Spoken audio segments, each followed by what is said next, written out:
Avalanche land, Guerilla Hockey back for another episode. JJ and Jesse here to talk some Avalanche. A lot to get into today. We've had a little bit of camp, a couple preseason games rolling through. Yep. The real conversation I think I want to start off here with, Jesse, is just simple the drama, the lack of drama, more so, right? No pleasantry here. The Guerilla Hockey Podcast, we just get going. We're getting right into the nitty-gritty. Hellos, goodbyes, we don't need that. Everybody knows where we're at. Here to listen and talk hockey, right? But no, we look at training camp, and there was a little bit of a lack of excitement, I would say, right? Just because there's no real storylines to follow. I mean, there's no major prospects we're keeping an eye on. We have a really good idea of what the line combinations are already going to be. We're really just kind of watching some new guys come in, see how they fit. So while no drama is perfect for Fergie and the Black Eyed Peas, it's not so great for preseason thrills, right? So I guess let's get into that. Your point of view on the lack of drama heading into the 23-24 season here. Yeah, like you said, it's so funny because NHL teams probably like the lack of drama. Like Jared Bednar probably loves the fact that he knows if there's anything I'm looking for, it's a couple of fringe spots here and there, trying to get that filled out, whatever. He probably really likes this. Avs PR probably really likes this. But yeah, for us in the media, be nice to have, some storylines to talk about. And it's funny because we were in, Vegas for the rookie showcase. And that was even kind of the conversation out there of there's just really not a lot to talk about on the prospect front right now. But again, I really do, especially after the season the Avs just had, all the injuries, all the question marks, the uncertainty around Gabe Landeskog, et cetera, et cetera, et cetera. You can keep that list going. I think them having kind of a nice, quiet training camp where, hey, and I know we'll get into it, but, there's maybe a 4C spot. You're looking for one extra defenseman and a couple, 13th, 14th forward kind of situation. You hear about teams all the time needing to have quiet seasons. Like the Vegas Golden Knights, I actually thought were a great example of this past season. They needed to have a quiet season after all the drama, Marc-Andre Fleury, then all the injuries, and is Mark Stone healthy and all that stuff. The Vegas Golden Knights needed to come out last year and just play hockey. I think that's kind of what the Avs are primed for right now.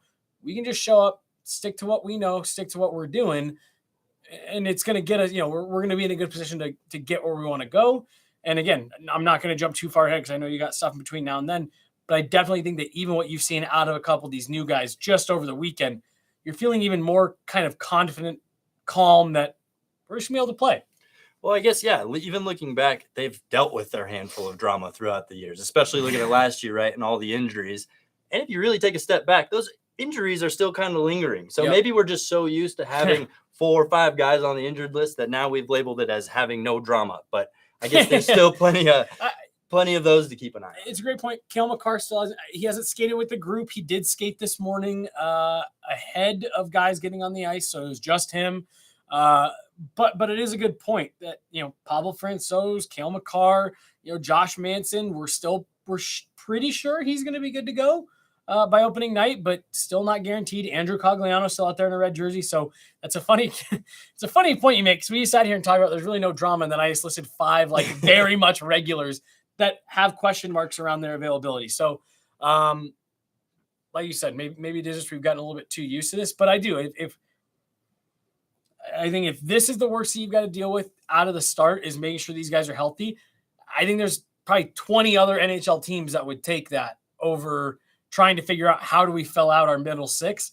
The Avs in their front office have put themselves in a good position here to be able to kind of have a nice quiet lead up to the season. Yeah, I think a lot of that rides on Josh Manson, though, right? I feel like his presence in the lineup is something that it kind of puts you at a comfort zone or, oh, shoot, we've got a hole to fill in this defensive group. So I think aside from the other guys, obviously we expect Cale Makar to be there. Yeah. If Andrew Cogliano's in or out of the lineup, I think, yes, there are feelings to be had, but nothing drastic, nothing to overreact about. But Josh Manson, I think, is a position that really kind of needs to be solidified, and his health needs to be something that we can all count on. Because, dude, you're 100% right. Because, Jared Bednar talked about it last week 2 weeks ago. I don't even know what day it is anymore. But at media day, he said, well, we've got our 6.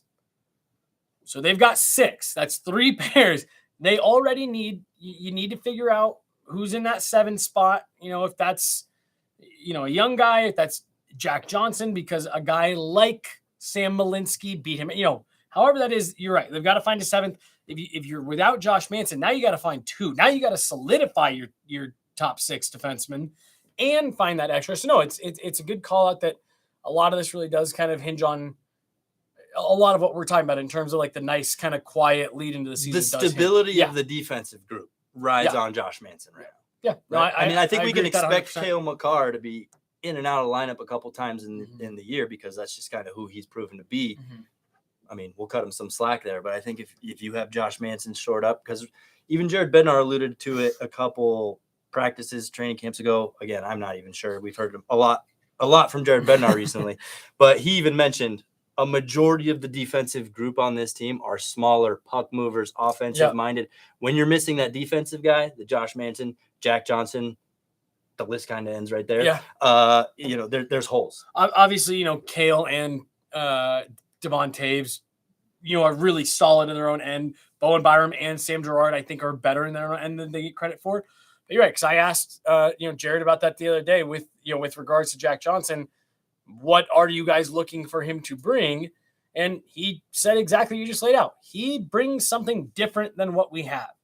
And you need different a little bit. We talked about that, I believe, on last week's show with Ryan Johansson. Mm-hmm. What we like about him is that he's different. Mm-hmm. It's the same thing with Jack Johnson and Josh Manson.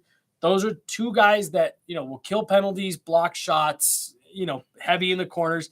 Not that your other guys won't do those things in spurts, but that's what those two are for. So I'm with you. I think that's a great call out. You need certainty on those two before you can say, yeah, nice, quiet, relaxing. Things are feeling good, right? Yeah. So let's get into, I guess, preseason obviously is a lot more about evaluating who fits where, kind of like I mentioned, who's got chemistry with whom. Of course, the Avalanche won one, lost one so far in the preseason, but results, we'll push them aside, out the window. We don't care. Let's look at some of the new guys and how they've fit with the team so far. I think game one, the real story there was that shiny new third line the Avalanche are working with: Miles Wood, Tomas Tatar, and Ross Colton. How have you liked them? Do you see that trio staying together and already somehow finding that chemistry as three complete strangers? So it's funny because Jared Bednar has referenced it like this a couple of times. But this really does feel reminiscent of the Burakovsky, Donskoy, Kadri line that they put together several off seasons ago at this point, where, they essentially said, hey, here's a hole in our lineup. We're going to go address this all in one off season. And that's kind of what they did here. I do expect this line to stick, assuming health, and all of that. I expect this line to stick at least through the first couple of weeks. I think part of that is, hey, here's three new guys. We're going to stick them together. They're going to get accustomed to the systems all at the same time. And like you said, you're already seeing a little bit of positive results. All three of these guys, maybe not Tomas Tatar as much, but definitely Miles Wood and Ross Colton, they're a little bit banking on, we think these guys were underutilized where they were. We think that we can fit them into our system, better, more efficiently, whatever. You're maybe asking Miles Wood to play a little bit higher in the lineup than what he has in the past. But I think that a lot of that is going to be like, we're sticking these guys together, start getting them some chemistry now. And Jared Bednar always has his safety blanket lines that he doesn't like to move away from. I could totally see this becoming one of those for him. I was just about to bring up those safety blanket lines because, Jared Bednar throughout the years has always experimented with wingers and centers. I gotta sit up straight. Yep. Posture. And his go-to every time he got in a pickle was Rantanen, McKinnon, Landeskog. You know what? Yep. This isn't working. Let's throw that top line back together.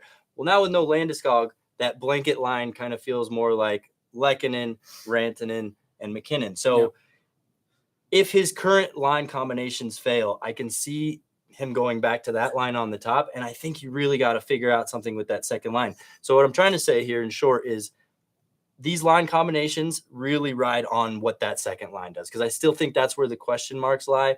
Where is Jonathan Drouin best fit? Is he a top line guy or does he have to slide down? We liked the way he fit with with Ryan Johansson last night. So as much as we like to think we're getting an idea of these line combinations, I still think there's plenty of toying and moving around to see who's best fit with who. Well, and you are going to have some of that because, like you said, Gabe Landeskog.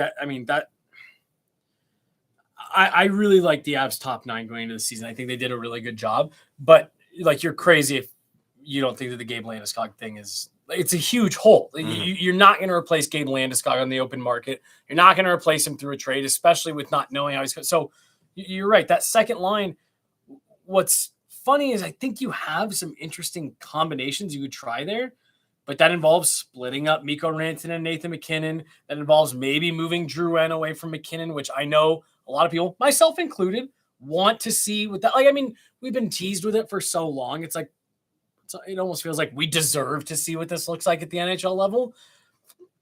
But I know, I think you're right. I think there's a lot of shuffling that needs to be done there.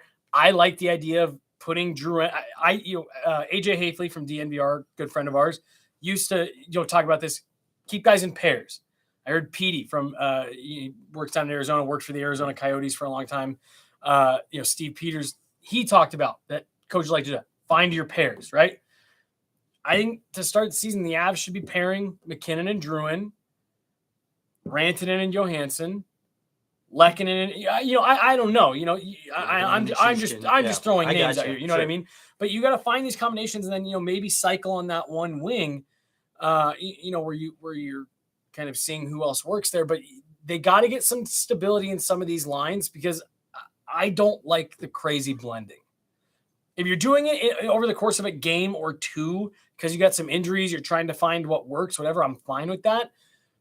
But I think part of the reason that last year felt just so sloppy for the Avs, even though at the end of the day, when the dust settled, they really wasn't that far off pace from the year before, because it just felt like it was random every night. You didn't know who was playing with who. You didn't know how many forwards would be in the lineup, who was center, who was playing wing.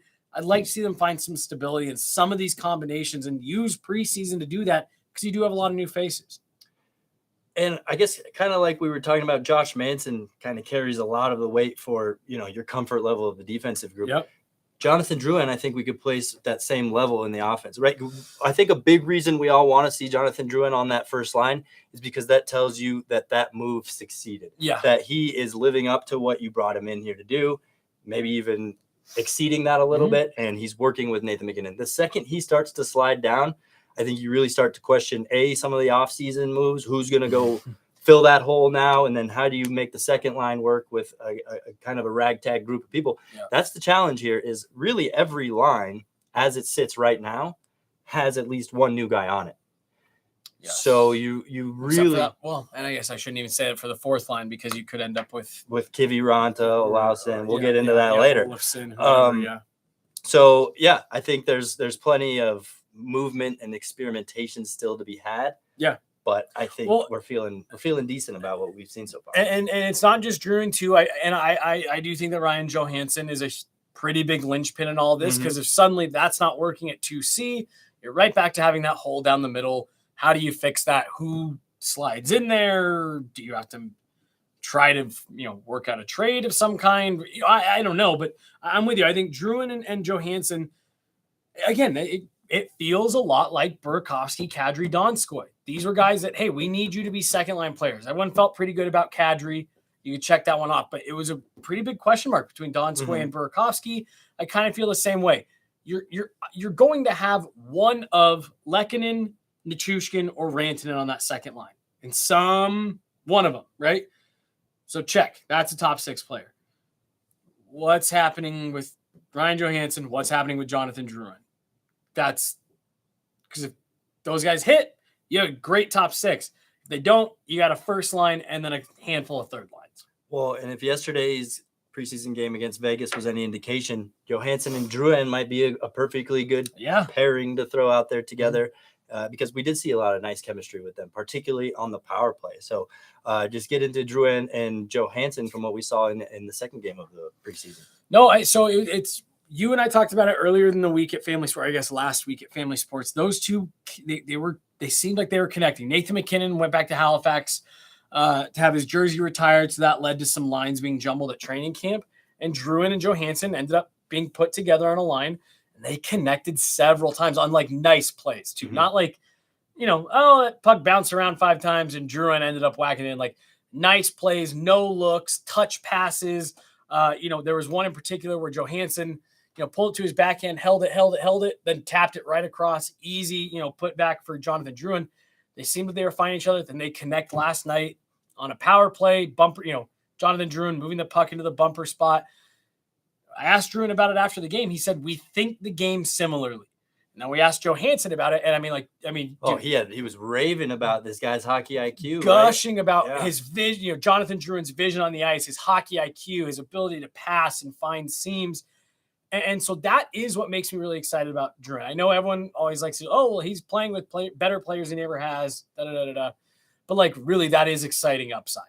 Like just you see some of those plays that he's making, and it's like, yeah, you have the legitimate NHL talent like Ryan Johansson, Nathan McKinnon on the receiving end of some of those passes, some of those plays.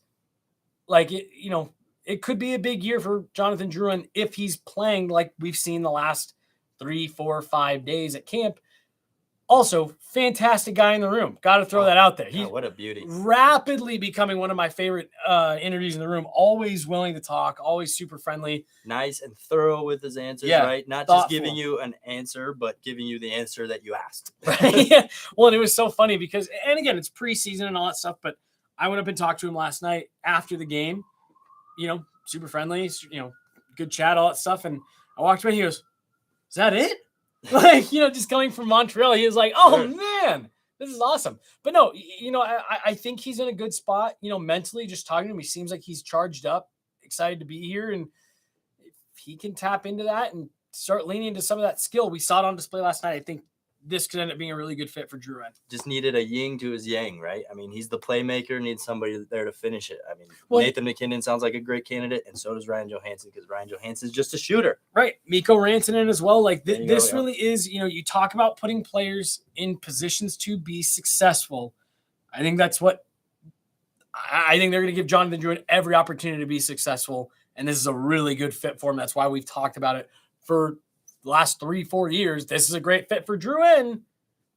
Last night, I think you saw why a little bit. Yep, indeed. I guess let's move on. We hinted at it a little bit. That fourth line center role still seems like up for grabs. Of course, Cogliano on one side, Logan O'Connor on the other.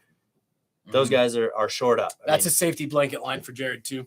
Not to mention, I've loved the way I've loved what Logan O'Connor has brought so far to training camp. He does look like a better version of himself, right? We've seen Logan O'Connor. We know what he brings. We like him. He got better. And he strikes me, Ben Myers, I think, is a guy that we're looking at as potentially filling that fourth line center role. I think Logan O'Connor looks the way Ben Myers should. Yeah. Logan O'Connor is giving me that confidence that in preseason games, in training camp, he's looking like the NHLer amongst a handful of non-NHLers. Whereas Ben Myers, I feel, is just simply leaving more to be desired. He got on the score sheet yesterday. Yeah. And then Jared Bednar didn't say anything bad about his game, but I'm not sure he's standing out the way he needs to be. Well, see, to me, coming into camp, that fourth line center job was Ben Myers' to lose, right? It was his position that he had to get beat out for it. So 2 weeks ago, right? Or a week ago when training camp opened. I'm already kind of sitting here like, all right, well, it's no longer his job to lose. And now you've got, Olofsson, Kitty Ranta, all kind of pushing right in that zone, I feel like. So, I don't know. I've been saying I've been disappointed in Ben Myers this preseason. Seems like very dramatic. But again, I exactly what you said. To me, there's a noticeable difference in Logan O'Connor. And I love so much about what he brings anyways. The speed, the try hard, the grit, not afraid to go to the front of the net, not afraid to play that agitator role. He looks to me a little bit like he saw JT Compher leave in the summer, and he's like, perfect. Good point. Yeah. That's I'm going to do that. I'm going to do that. Yep. And again, I'm not doubting that Ben Myers worked really hard in the summer. I'm not doubting that he came into camp in good shape. He looks a little bit more fit. But I'm with you. I wanted to see an extra step, especially this time of year with everyone still at camp. The Avs made their first, 6-7 cuts right before we went live. Ben Myers needs to be standing out. He needs to be standing way out amongst that group. Then as it gets whittled down, he's going to kind of shift to being, the young guy trying to earn that spot. I wanted to see a little bit more pop. It is what it is. I think he's still very much in the mix. There's still several preseason games, and he's the kind of guy that'll play in probably most of them the rest of the way. I think there's still plenty of time for him to show it, but it was his job to lose coming into camp, and now I think he's kind of neck and neck with a couple of these other guys. whether they be PTOs or, younger guys pushing for the NHL roster. There's been some good play so far in this preseason that I think has put several players on the same level as Ben Meyers. It's disappointing because there was hype around him, right? The Avalanche signed him as a free agent, and you're like, oh, wow, the Avalanche got a steal. Scored in that, little trial run of games at the end of the season. Wyatt Amat was even part of that. Wow, the Avalanche are really finding some steals, but I think the Martin Kaut wounds are still fresh. You really would hate to see, another potential prospect, a guy we're excited about to see at camp, flame out and just not live up to the hype. So cheering for Ben Meyers, but got to see more. Yeah, got to see more out of him. And the good news is for Ben Meyers, even if he doesn't make the team out of camp, he'll be right up the road in Loveland. Jared Bednar talked about it last night. The guys who are usually the last cuts, make the strongest impressions, are those first call-ups. So, while it didn't fully work out here with Alex Newhook, I do look at him in his rookie year. He got sent down out of camp. And by the time he came back up, he was a different player. If that's what happens to Ben Meyers, that's the path that he's got to follow. And, we heard Martin Kaut talk about that for how many years? I got to be more like OC. I got to be more like Logan O'Connor. I got to be more like Andrew Cogliano. I got to do what Alex Newhook did when he got sent down. And we never saw it. Mm-hmm. So, for Ben Meyers, there's plenty of time for him to make this roster, get on the right page, and have an impact at the NHL level, but he's got to start ramping it up. Yep, the time is now. Clock's ticking. With that, and forgive me for making assumptions, but just based on the conversation we've had so far on today's podcast, it feels like you're with me that Kiviranta seems to be the leader in the clubhouse for that 4C role. Yay or nay? So I'll say nay, and then I'll kind of contradict myself. I still do think it's probably Ben Meyers purely based on the comfortability standpoint. But I guess, yeah, my thing is I do think Kiviranta, who has scored a goal, who scored a goal this weekend, I do think he's pushing. This is a guy with NHL experience Avs fans are unfortunately familiar with. Now, here is maybe the one thing where I would say advantage Ben Meyers is Kiviranta's got a little bit longer of an NHL resume. Exactly. And very little to show for it in terms of production.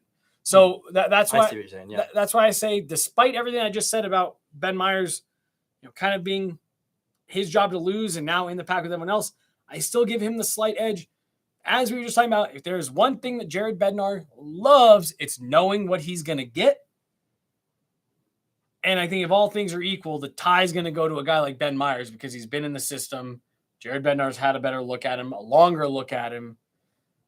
So he's still my slight favorite on this. But again, if you would have asked me a week ago, I would have penciled Ben Meyers in. There's your 12 forwards. I've got 11 now. I think we know that if all things are equal, Jared Bednar is going towards size, right? Not necessarily him or him. But what I really think, I guess, as far as Kiviranta versus Ben Meyers is just simply what you talked about a second ago with the guys like Miles Wood and Ross Colton. The Avalanche love a reclamation project. The Avalanche love to take a guy and say, we know how to use this guy better than you guys did. Mm-hmm. We're going to put Val Nichushkin, right? Yep. Val Nichushkin is the poster boy. Terry Lekkinen is another great example. So I can easily see the Avalanche saying, Kiviranta has more NHL experience. We're not waiting for him to come into his own. We know what he brings to the table. Yeah. So we're going to put him with Logan O'Connor and Andrew Cogliano and really make his game flourish. But hey, that's just me. Now, the one thing you got to consider with that, cap implications. It's always been a weakness of mine. I really don't look at the numbers. I just say, put that guy in, bring in Petty Kane. You got plenty of room. Now, again, if there's any one thing that we've learned from top contending teams over the last couple of seasons, namely the Vegas Golden Knights, you can make any kind of thing work. But right now, the Avs have like $100,000. I just briefly glanced at it. They're in the ballpark of $100,000 of cap space with Gabe Landeskog and LTIR. So, I don't know. Do you have someone else that you can shift to LTIR to make that work? But that is one other thing to consider. Yoel Kiviranta is here on a PTO. He would need a contract if they want him in that spot. It's the other thing with Ben Meyers. He's signed. He's cheap. He can plug in there. Well, there may be some goalie salary opening up. Who knows? We'll get into that in a second. Before we do, there's one last defensive spot that should still be open. I mean, you just talked about the importance of who that guy's going to be, because chances are he's logging minutes this season. Who do you think is the front runner for that last defensive spot? I know going into it, you really like Sam Malinsky. After watching training camp, 2 preseason games in, how do you feel now? So here's what's hard. I like Sam Malinsky, but do I like Sam Malinsky more than Jack Johnson? And that, to me, is, I think, the interesting situation that the Avs are in right now, and that's their big question mark. If you're going to go with Sam Malinsky, you're not doing it for him to be your 7th D in the press box. You're doing it because he's going to be in your lineup every night, and he's going to be contributing. Otherwise, you want him playing with the Eagles. We talked about how Jack Johnson and Josh Manson bring something that's a little bit different.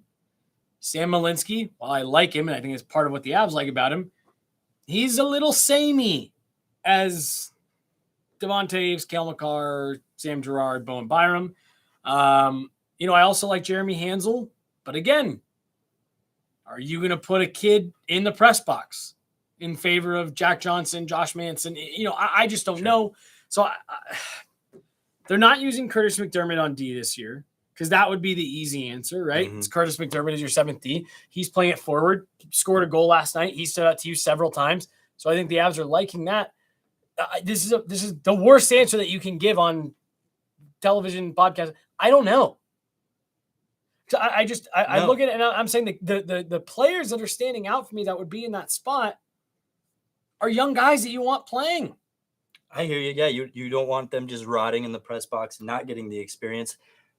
But I think if you look at history, I think Jared Bednar's more than willing to kind of churn that out, right? Just some days it's going to be Jack Johnson. Some days it might be Sam Malinsky. Some days he might send Sam Malinsky back to Loveland and then bring up, Hensel or whoever. Insert name here. Let me lob this grenade at you. Uh-oh.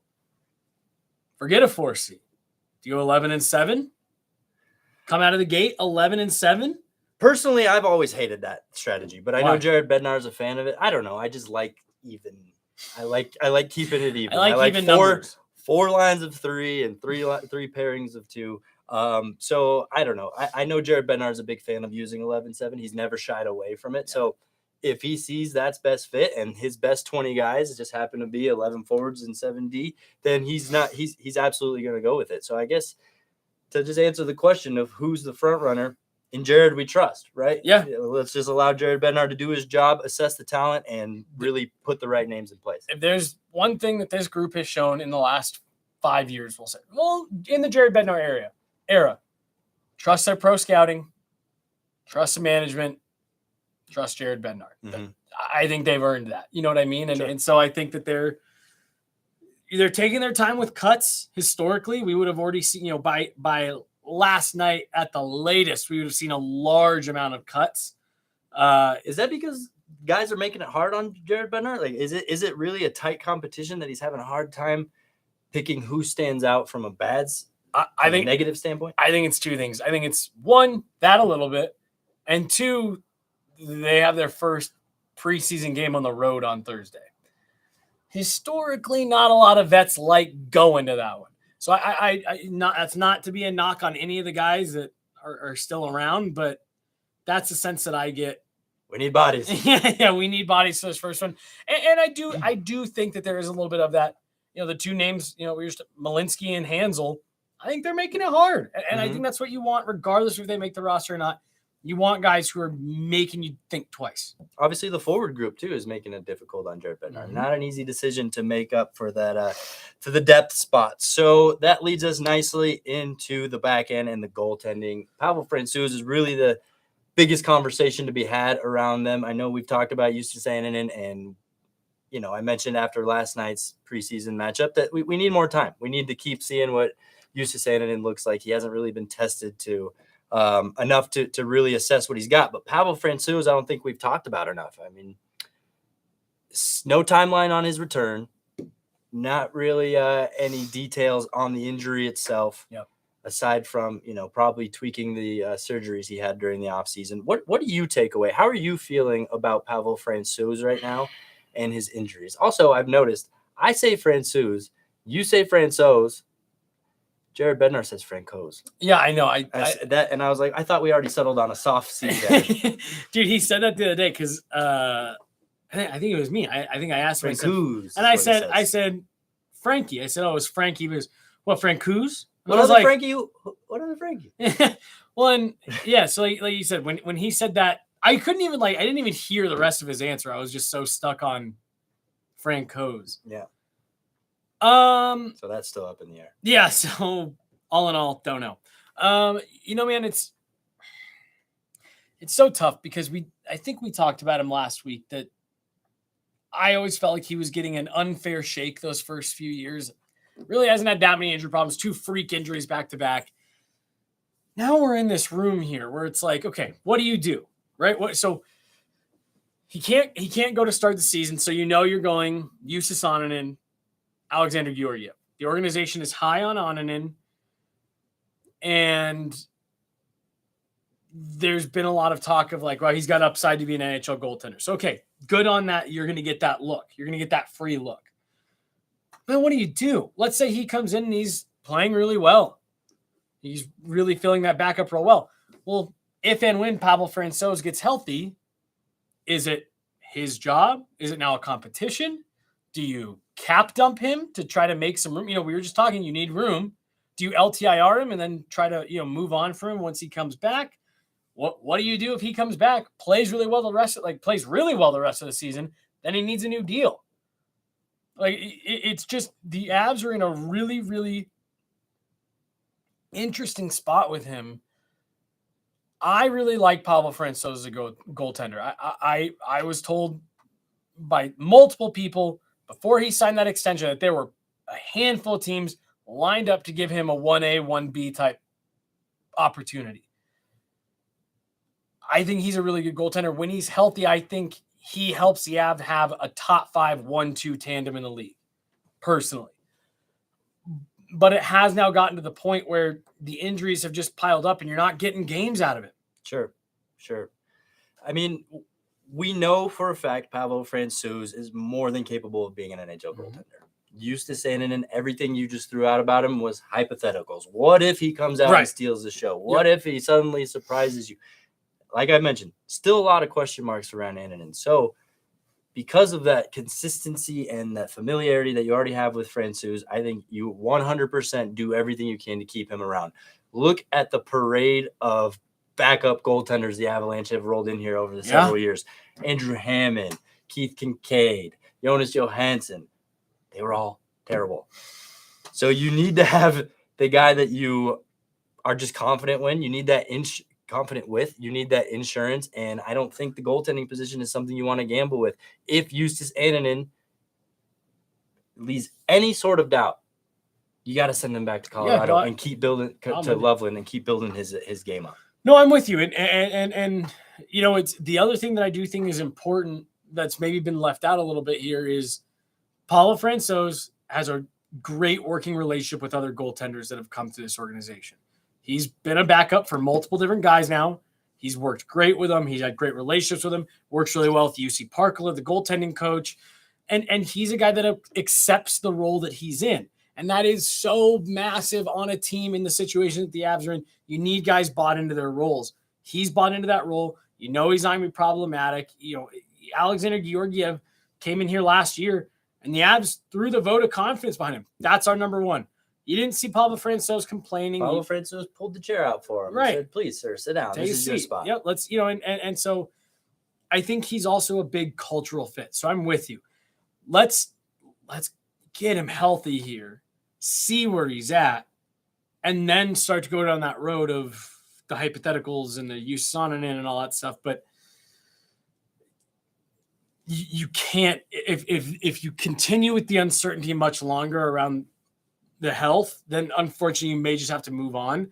It's a shame because the Avs are in a great situation with what they pay their goaltenders. You'd hate to lose that, but you just can't have this question mark revolving door on the. Let's draw a line in the sand. What does it take for you to be comfortable saying goodbye to Pavel Francouz?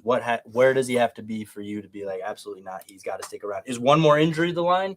Do you give him, one more injury in a couple weeks? If it's more than a couple weeks, you got to start to move on. See, to me, it's not even necessarily the injury count. It's the fact that, dude, I mean, fuck, he said he's been injured like 4 times in his Avs tenure, and 3 of them have been like 6 month plus. Like that, and a couple of them have been in the playoffs. Right.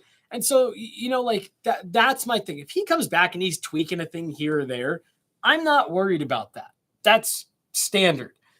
My thing is, if you only get 5 games out of him this year, you got to move on. Like, so you're going to give him to the end of the season here? Yeah. Oh, okay. Absolutely. Okay. Absolutely. I'm going to give him this year. And again, see how many games he can get back in, see how healthy he is. And if he's showing you, hey, I just had to get recovered from that, I'm still the same guy, then I'm with you. Keep him around until you feel that Justus Annunen is 100% ready to take the next step. Keep Pavel Francouz around. I don't know. I don't think I give him a leash that long. I mean, you can't go into the playoffs. You were the one that was just saying he needs a long leash. I don't think one that long, though. I don't think you take it all the way to the end of the season. Again, if you're heading into the playoffs and there's still some shakiness with Pavel Francouz, or you're still riding Annunen, you need somebody that you can depend on, somebody that you know is going to go out there. But when you say 35 shots, when you say shaky, do you mean his actual play or his availability? His availability. So yeah. I think his play is going to be there. All right, I have to make fun of you because you said you're going to wait till the end of the year. I'm waiting until the playoffs. That's the end of the year. No. I'm not saying I'm waiting to the playoffs. I think you go about the new year, maybe even the All-Star break at the longest. So if he's not back by then, you're moving on. I don't think you have time. I don't think you need to so be more talking confident. like a cap dump. So going into the playoffs, a trade, a cap dump, whatever it takes for you, even LTIR could be an option, right? Just it just depends on the injury. Sure. But I think what I was saying with the playoffs is you can't be going into them still not knowing. So I'm drawing the line. I'll go with the All-Star break. How about that? I won't be as dramatic as the new year, but the All-Star break really needs to be like, all right, we know who we're going with. And not only do we know, we're comfortable with their style play. Yeah, these are our goaltenders. Yeah, I'm with that. I think that's fine. But to me, it's all about the availability because I agree with what you said. I think the play will be there when he's healthy. It's about him being healthy. Well, I'm glad we resolved that and you didn't make too much fun of me. So yeah, as you mentioned, starting to wind down the podcast here, a couple cuts came through right before we started our show here. 2 of them really stood out to me. The other guys, okay, pretty much expected. Yeah. The one that really I think jumps off the page is Johnny Fairbrother. Of course, he was part of the trade piece for Alex Newhook. Yep. So had a little bit of hope for him, not to be one of the first cuts, but here we are. It looks like Avalanche are finding a way to dwindle down who takes that last defensive spot. Yeah, no, he looked good in dev camp. They had him out here. He missed all last year with an injury. He was out in Denver for development camp right after the draft. You liked him against his peers. But not to be calling the kid out too much on a day where he just got cut. But I think you and I had 4 separate conversations last night in the press box of, God, that was a terrible. Who was that? Yep. Oh, fuck, the Fairbrother. Who gave that puck away up the middle? Oh, man, it was Fairbrother. Yep. Man, that puck skipped. Who was that? Fairbrother. Yep. Fairbrother. So, I think, unfortunately, it tracks based on what we saw last night. Again, given that you got the first and second round pick, Fairbrother was kind of the throw-in. If he can turn in a solid AHL season for you, I think you're still really happy with that. Like I said, unfortunately, this looks kind of like it tracks. Sure. With that, goalie Ivan Zhigalov, as we were just having the goaltender conversations, I don't know if it's necessarily surprising that he's cut this early, but I guess just a notable name that we're looking forward to having a decent future, and maybe you'd like to see him stick around over a guy like Arvid Holm, who I have already deemed as terrible. So here, the biggest reason I want to talk about Zhigalov is a couple things. One, he was the Mr. Irrelevant from the Stanley Cup year, last pick of the draft. I talked to a couple of folks right after that said, that's a pretty good last pick, that, this kid's got some upside. He obviously had a weird situation this summer, which he was going to be playing pro over in Europe. That fell through. Now he's back playing juniors here. USHL. And the biggest reason I want to talk about him was he had a really weird training camp. Did you notice he was not taking part in most of the groups? He was doing almost exclusively goaltender work. He would come out early with the goalies, and when the whole group would go over to the second sheet, the freshly Zamboni'd sheet, he would stay on the ice 30 to 40 minutes with UC Parkala and Peter Budaj working on mechanics. I think they like this kid. He's extremely raw. He's really, really, really green. But I think they like the athleticism. I think they like the compete. He wants to be here. I've talked to him several times, since they drafted him. He wants to be here and he wants to compete. And I think that's what they like about him.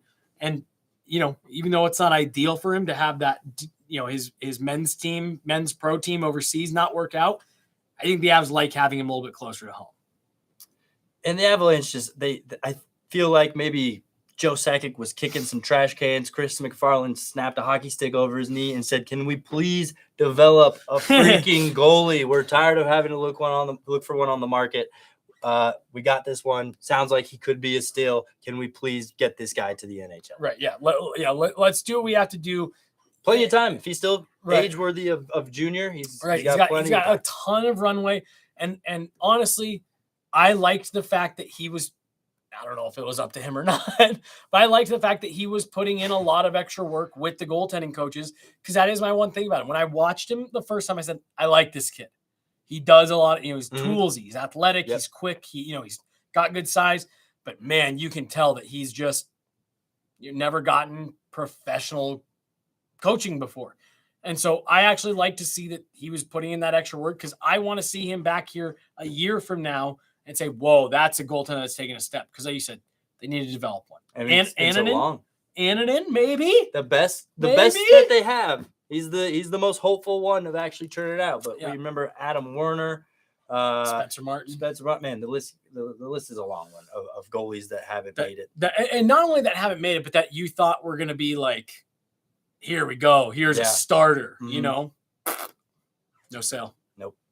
Nope, that's all the conversation I have on the docket for today. Anything else you want to throw out there before we wrap up? I hope our lovely listeners enjoyed our brand new background here. No, we've got a ton of questions about these being available on audio only, just for podcasts. Yes, 100%. That is in the works. I mentioned it on last week's show. What our team here has pulled together in such a short amount of time has been nothing short of just amazing. And we've got so much cool stuff going. We're finally feeling settled in. It's a little chaotic and scrambly right now, but we're getting everything up to the point where it's just going to be humming along. We've got new coverage that'll be dropping soon.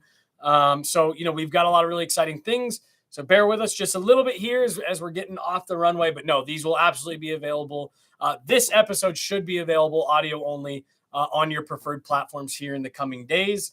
And then you should expect to be able to find the rest of our shows just hitting your preferred podcast platforms pretty immediately. We got to help the people out on their drive, right? It's not so easy to YouTube while you're driving. Yep. It's actually very dangerous. It's extremely dangerous, especially since you can't lock the app and keep playing. So that is absolutely coming. It'll be on all your preferred platforms. But like I said, we're just bear with us just a little bit here. We're the support we've gotten from all of you guys has been incredible out of the gates. And I promise our content's only getting bigger, better, faster, all that good stuff. So it's all coming. And thank you guys so much for the support you've already shown. Yeah, exactly. And make sure, I'm sure most people have found our Twitter account, but we're also on Instagram. We got a YouTube page. So hunt all those down, Guerilla Sports, and make sure you're following us. So that way we can keep bringing you the awesome content that we've already started. I'm really proud of what we've done so far, Jesse. Me too. Yeah. I'm excited to keep growing this bad boy. And we've got ideas for days. So we'll get those coming to fruition sooner than later. I just want to mention one last thing, because you just mentioned the YouTube channel. Right now we are on the Guerilla Capturing YouTube channel,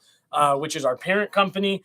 We will be having our own channel, but again, there's a lot of ducks we got to get in a row before we get there. So right now we're using this lovely channel with all kinds of cool content on it. But look out for a second channel that's coming, that's in the works. We got all kinds of really cool stuff that, here in the next coming weeks, it'll be like, whoa, all right, here's everything. But for right now, thank you guys. Yep. I hope you guys think we're as cool as we do. Thanks for hanging out with us on this episode. We'll be back.